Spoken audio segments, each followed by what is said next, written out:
Hey, this is Matt here from the YogaHub Dublin, and I'm joined today online on this Google chat by, or with rather, Mark Holzman, who's joining us in less than 2 weeks in Dublin for a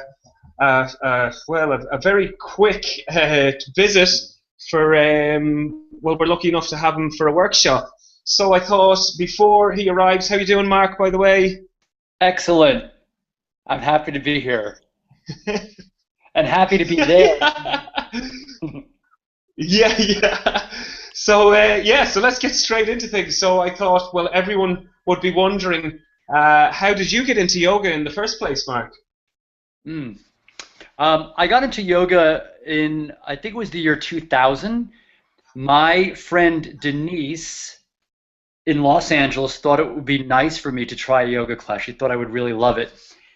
And so we went to Santa Monica and we took a power yoga class of all things, and I completely fell in love with it.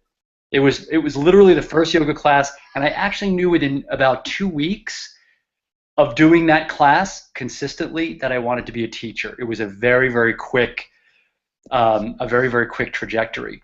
And I might add also that I was 38 when I took that class, so I started relatively late.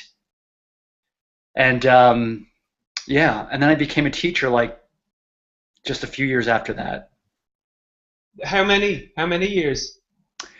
I probably took my teacher training way sooner than I should have. Um, Probably about a year as a student, and then I was like, I'm in for this, you know. I had done You many jump different. right in. I jumped right in because you know what? Honestly, Matt, I've been through so many different careers in my life through a painful trial and error, so I know for sure what doesn't feel right.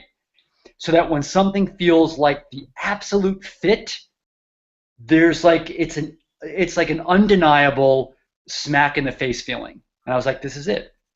So I did my first teacher training, and then about a year and a half later, I was teaching at City Yoga, which is in West Hollywood, first place.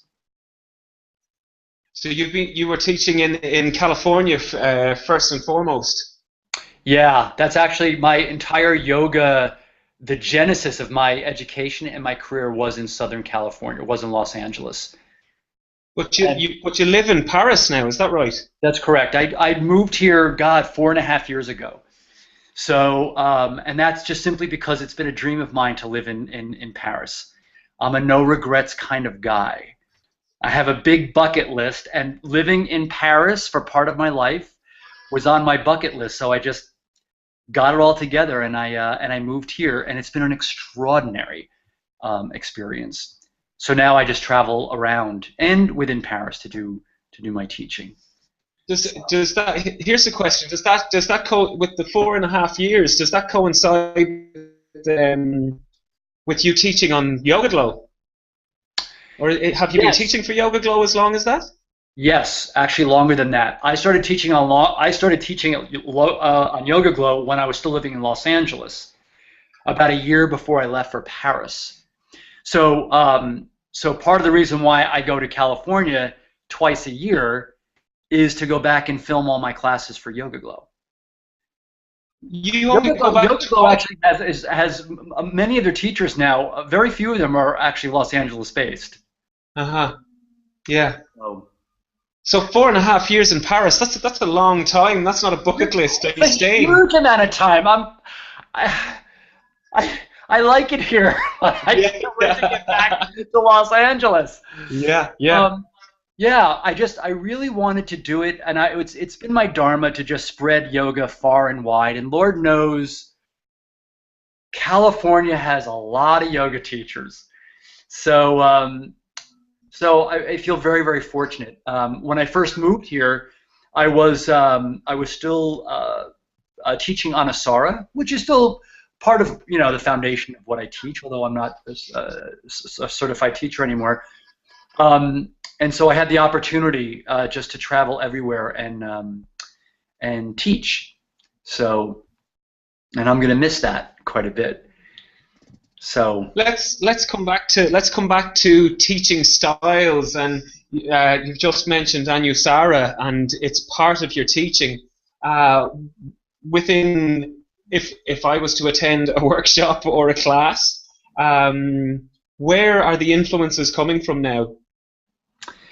I would say since Anusara was the first modality I learned, and I was in it for such a long time. I was on the certification committee. I was certified in 2006. So there is no doubt that you would definitely hear a foundational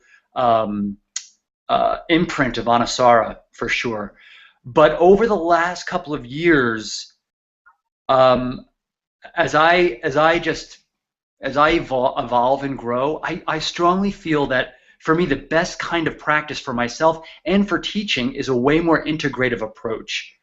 And so what I really strongly feel is that if I take an Iyengar class and I love something that speaks to me, I'll incorporate that. If it's in a Kundalini class, I'll incorporate that.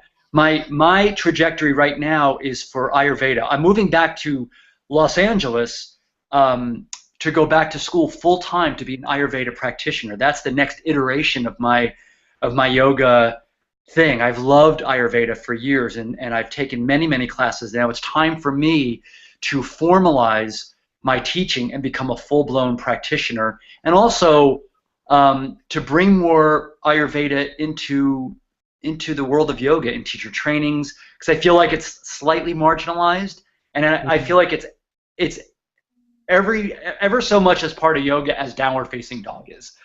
So I integrate a lot of Ayurveda. In fact, in the master class I'll be doing at YogaHub, the theme will be an Ayurvedic theme. We'll do a physical practice, a very deep hip opening practice with pranayama and meditation. But the context will be within teachings of Ayurveda, specifically something called the Dinacharya, which is the daily habits of Ayurveda, and leaning into the different energies of the day. Because every 4 hours of a day, there's a different dosha associated with that time of day. So we'll be practicing at Kapha time when I get to Dublin, so we'll have a nice grounding Kapha practice when I get there. You have a lot to fit into a short period of time. Right. I'm going to pray to the and say I'm sorry to the Ayurveda sages that I'll be like smushing so much, but it'll be nicely planned out and spaced out.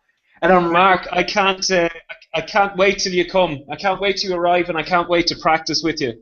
Same here. I haven't been to Dublin in 4 years. It's one of the first places I came when I landed in Europe, when I landed in Paris, and so I'm thrilled to come back and just share what I know and just reunite with some lovely Dubliners. And I love the Dubliners because they have a nice sense of humor, a wicked, dry, funny, and sarcastic in all the best ways kind of humor, and I love that. So it's going to be fun. It's going to be fun. Mark Holzman, thank you so much for talking to me today. And sorry about the delay on trying to get this Google thing hooked up. No problem. Matt, I really look forward to seeing you. And you, brother. See you soon. Namaste. Namaste.